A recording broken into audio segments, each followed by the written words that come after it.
கள்ளத்தனம் செய்த காவகன் கருணாநிதி, சதிகாரன் கருணாநிதி, சண்டாளன் கருணாநிதினு பாட்டு உங்களுக்கு அனுப்பவா? எழுதுனவன் பாடினவனை விட்டுட்டு ஏன் மறுபடியும் எடுத்து பாடினவனை கைது பண்றீங்க? இப்ப நான் பாடுற எம்எல்ஏ பேர் போடு. கள்ளத்தனம் செய்த காதகன் கருணாநிதி, சதிகாரன் கருணாநிதி, சண்டாளன் கருணாநிதி போடு பாப்போம். போட்டு உள்ள வை. நீ புள்ள பூச்சி பிடிச்சு விளையாடுவா ராஜா? தேலு பாம்பு நட்வாக்கிளி பிடிப்பியா? புலி சிங்கத்தோட மோதுவியா? முன்னாள் முதல்வர் நீ உங்க அப்பாவை நீ அதிகாரத்துக்கு வந்து புனித பட்டம் கட்ட பாக்குற துரோகி, தமிழ் பேரினத்திற்கு பச்சை துரோகி.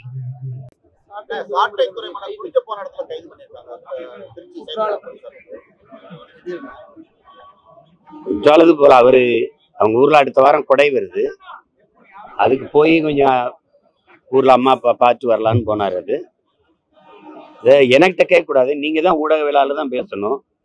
கள்ளச்சாராயம் வித்தவன் 31 நாள்ல 133 கொலை நடந்திருக்கு. தம்பி ஆம்ஸ்ட்ராங் படுகொலைக்கு பிறகுதான் அந்த கொலையை வெளியில தெரியுது. ஒரு எல்லாராலும் அறியப்பட்ட தலைவர் சாகும்போது தான் அவங்களுக்கு தெரியுது.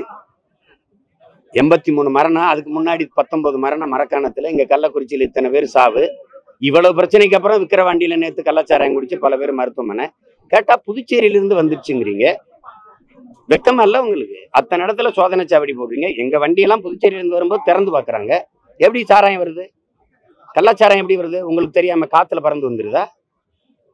கடத்தி விற்கிறவங்களே நீங்க கொலைகாரர்கள் சாராய ஆலை அதிபர்கள் கையில ஆட்சியை கொடுத்தீங்கன்னா சாராயத்தை எப்படி ஒழிப்பீங்க? கொலையை எப்படி தடுப்பீங்க?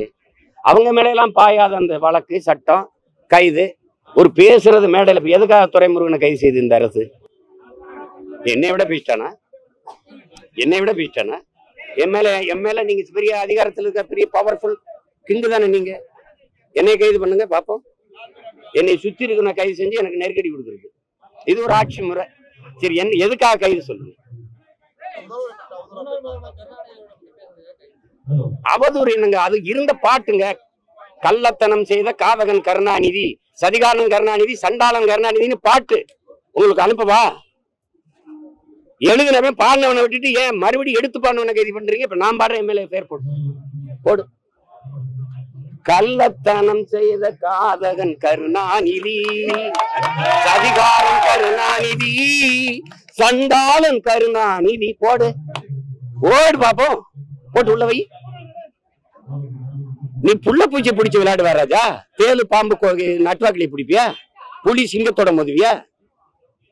முன்னாள் முதல்வர் நீ உங்க அப்பாவை நீ அதிகாரத்துக்கு வந்து புனித பட்டம் கட்ட பாக்குற துரோகி, தமிழ் பேரினத்திற்கு பச்சை துரோகி. யார் தர்க்கம் செய்வா? அதிகாரம் வந்தோன்னா உங்க அப்பாவுக்கு புனிதர் பட்டம் கட்டிடுவீங்களா? செஞ்ச துரோகம் எல்லாம் மறந்து போயிருமா? இந்த நாட்டில் தமிழர் இன வரலாற்றில், அரசியல் வரலாற்றில் தீய ஆட்சியின் தொடக்கம், தீய அரசியலின் தொடக்கமே ஐயா கருணாநிதி வந்து உட்கார்ந்த பிறகுதான். யாராவது மறுக்க முடியுமா? பேரறிஞர் அண்ணா வரைக்கும் இந்த அரசியல் வரலாறு எடுத்து பாருங்க. எவ்வளவு நாகரிகம், எவ்வளவு கண்ணியம். இவர் வந்த பிறகு நடந்ததை பாருங்க. அதுக்கு பிறகுதான் ஊழல், லஞ்சம், கொலை, கொள்ளை, அவதூறு பேச்சுகள், அநாகரிக அரசியல், சாராயம், இதெல்லாம் எப்ப வந்தது? முன்னாள் முதல்வரை பேசவே கூடாதா? உங்க கட்சிக்காரங்க, உங்க வாடகை வாய்கள், நீங்கள் எல்லாம் முதலமைச்சரா இருந்த எடப்பாடி பழனிசாமி நீங்க பேசுனதுல என்ன? ஐயா ஸ்டாலின் பேசுனதுல இருக்கு, எடுத்து அனுப்பட்டா? நீங்க பேசலாம், அது கருத்துரிமை. நாங்க பேசினா அது அவமதிக்கிறது.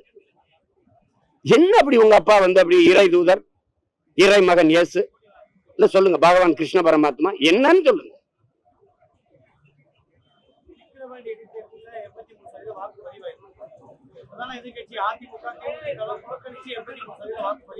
இதுவே என்ன முடியல. ஒரு அதிகாரி நீங்க எஸ்பியா வச்சிருக்கீங்க, இந்த பருன்னு, அவர் எங்க ஊருக்காரு, உரப்புலிக்காரு. தொடர்ச்சியா அவர் விளையாட்டு, ரொம்ப அதிகமா விளையாட்டு. தேவரு, நாடாரு, கோனாரு, தேவேந்திரரு யாரையுமே அவருக்கு பிடிக்க மாட்டேங்குது. பிறப்பு வெறுப்பு அவருக்கு எங்க மேல எல்லாம். ஏற்கனவே குண்டாசு இங்க உள்ள வேற இடத்துல வழக்கு இங்க வர சொல்லி சென்னைக்கு கொண்டு வந்து சேர்க்க சொல்லி உள்ளதுக்கு குண்டாசுல போட்டது இதே வருண் ஐபிஎஸ் தான். இப்போ அவரை கைது பண்ணி இங்க திருச்சி கொண்டு வரது வருண் ஐபிஎஸ் தான்.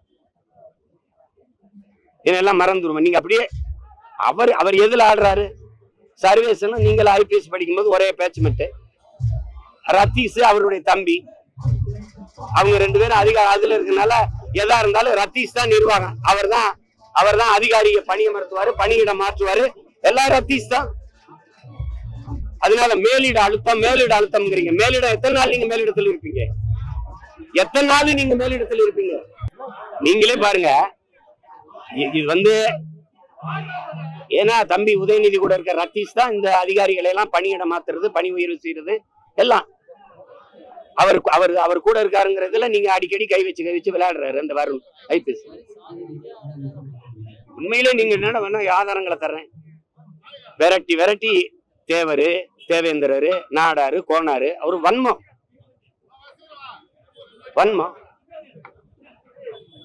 அதே தானே நான் பேசுறேன். என்னைய தொட வேண்டியதான். அதான் கேக்குறேன், எனக்கு கைது பண்ணுங்க. இப்படி கெஞ்சுற ஒரு ஆளை பத்திரிக்கல என்னை கைது பண்ணி உள்ள வைங்க. பேசுறதுக்கெல்லாம் கைதுங்க. நீங்க பேசுறதுக்கெல்லாம் கைதா? நீங்க ஒண்ணு கேட்கிறேன். சவுக்கு சங்கர் பேசினார், அவ்வளவுதானே. அதை வச்சு ஒரு 10-15 நாள் 20 நாள் வைக்கல, ஒரு மாசம் வைக்கல. எவ்வளவு நாள்? சரி, ஃபெலிக்ஸ் என்ன பண்ணாரு? டெல்லியில இருக்கிற ஃபெலிக்ஸோடைய அலைபேசியை ஒட்டு கேட்டு டெல்லியில இருக்காருன்னு போய் கைது பண்ணி உள்ள கொண்டு வர தெரியுது. இங்க கள்ளச்சாரம் வைக்கிறான்னு தெரியாது. இவ்வளவு வேற ஒரு வருஷமா திட்டமிட்டு ஆம்ஸ்டாங்க கொல்ல போறாங்கிறது ஒட்டு கேட்க தெரியாதுல்ல. நான் எங்க ஆத்தாவுக்கு அரணியூர்ல பேசுனேன்னா அது ஒட்டு கேட்க தெரியும். டெல்லியிலும் கேட்க தெரியும், இங்கேயும் கேட்க தெரியும். சீமான் யாரோட என்னென்ன பேசுறாங்கலாம் பதிவு பண்ண தெரியும். இந்த வேலை 133 கொலை நடந்திருக்கு 31 நாள்ல. எதையுமே கண்டுபிடிக்க முடியல. கேவலம்.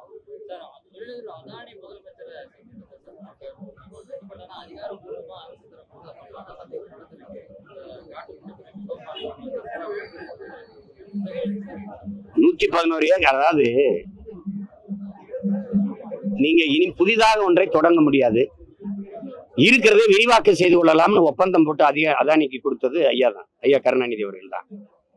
ஏற்கனவே நீங்க ஒன்னெல்லாம் கவனிச்சுக்கணும். ஏற்கனவே நமக்கு இருக்கிற தாத்தா காமராஜர், நம்ம பாட்டனார் வாவுசி பேர்ல இருக்கிற துறைமுகங்கள்ல வேலை நடக்கல. புள்ளி விவரத்தோட நான் சொல்றேன். 50 விழுக்காடு, 60 விழுக்காடு, 40 விழுக்காடு தான் வேலை நடக்குது. எந்த சரக்கும் போகாம, எந்த சரக்கும் இறங்காம தேங்கி நிக்கல. அப்படி இருக்கும்போது, அதுக்கே வேலை இல்லாத போது 6111 ஏக்கர்ல காட்டுப்பள்ளியில, கடல்ல, தரையில, ஆறுகள்ல, இதுல 6111 ஏக்கரை எடுத்து கொடுக்க வேண்டிய அவசியம் என்ன? இந்த துறைமுகத்தை அதானி கட்ட வேண்டிய தேவை என்ன? துறைமுகம் அதானிக்கு, ஏர்போர்ட் அதானிக்கு. அப்புறம் நாடு என்ன செய்யும்? விளிங்கத்துல துறைமுகம் அதானி கட்டுவாரு. ஏற்கனவே இருக்கிற துறைமுகங்கள்ல என்ன பிரச்சனை? இந்த துறைமுகத்துல இவருக்கு தனியார் முதலாளிக்கு வேலை வரணும் தான் நீங்க சாகர் மாலா திட்டத்தை கொண்டு வரீங்க. வானூர்தி போக்குவரத்து, தொடர் வண்டி போக்குவரத்து, தரைவழி போக்குவரத்து எல்லாத்தையும் கொண்டு போய் கப்பல் போக்குவரத்தோட இணைக்கணும். அந்த கப்பல் போக்குவரத்து பெயர்த்த போகுது அதானிக்கு. இப்ப யாருக்கான நாடுது? யாருக்காக இந்த தேர்தல் நடந்து முடிஞ்சிருக்கு? யாருக்கு? தலைவரை தேர்வு செஞ்சிருக்கலாம், தரகரை தேர்வு செஞ்சிருக்கலாம். முதலாளிகளின் வளர்ச்சியை, நாட்டின் மக்களின் வளர்ச்சி, தேசத்தின் வளர்ச்சின்னு கட்டமைக்கிற மாதிரி ஒரு கேடுகட்ட பொருளாதார கொள்கை எந்த நாட்டுல இருக்கு? எந்த நாட்டுல இருக்கு? இத்தனை கோடி மக்கள் வாழ்கிற நாடு 5 முதலாளிகளின் வீடா மாறினது எப்படி? இது நான் இருக்கிற வரை நீ அதானியில நீ அதானி இங்க காட்டுப்பள்ளியில துறைமுகம் கட்டிட்டும் பார்ப்போம். கொற்றலை யாரு, கொசத்தலை யாரு? சென்னையில விழுகிற நீர் ஓடி போய் அந்த முகத்துவார் களிமுகத்துல போய் கடலுக்குள்ள கலக்கிற இடத்துல மதில் சுவரை கட்டி அதானி எழுப்பியிருக்காரா இல்லையா? உள்ள போய் கலக்கிற இடத்துல சுவரை கட்டி எழுப்பிட்டா அந்த தண்ணி திருப்பி உள்ளதானே வரும். அப்புறம் வெள்ளத்துல மிதக்கிறோம்னா அந்த சுவரை இடிச்சு தகத்து களிமுகத்தை போய் கடல்ல சேர்க்க விடல. என்னது? பறக்க ஒரு பிளைட் கிடையாது இருக்கிற மேனம்பாக்கம் ஏர்போர்ட்ல, இண்டிகோ ஒன்ன தவிர. 5000 ஏக்கர்ல ஏர்போர்ட் கட்டணும். எவனா பைத்தியக்காரன் பேசுவானா? இருக்கிறதுல பறக்க விமான வழியா?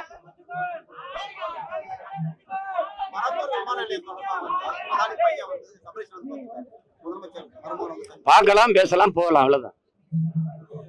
அப்படிலாம் எளிதாலாம் 8 வழிச்சாலை போட்டியில எங்க கட்டுங்கள். நான் தான் சொல்றேனே, விமான நிலையம் கட்டி காட்டுங்க. 2 வருஷம் தானே, கட்டுங்க, கட்டி காட்டுங்க, பார்ப்போம்.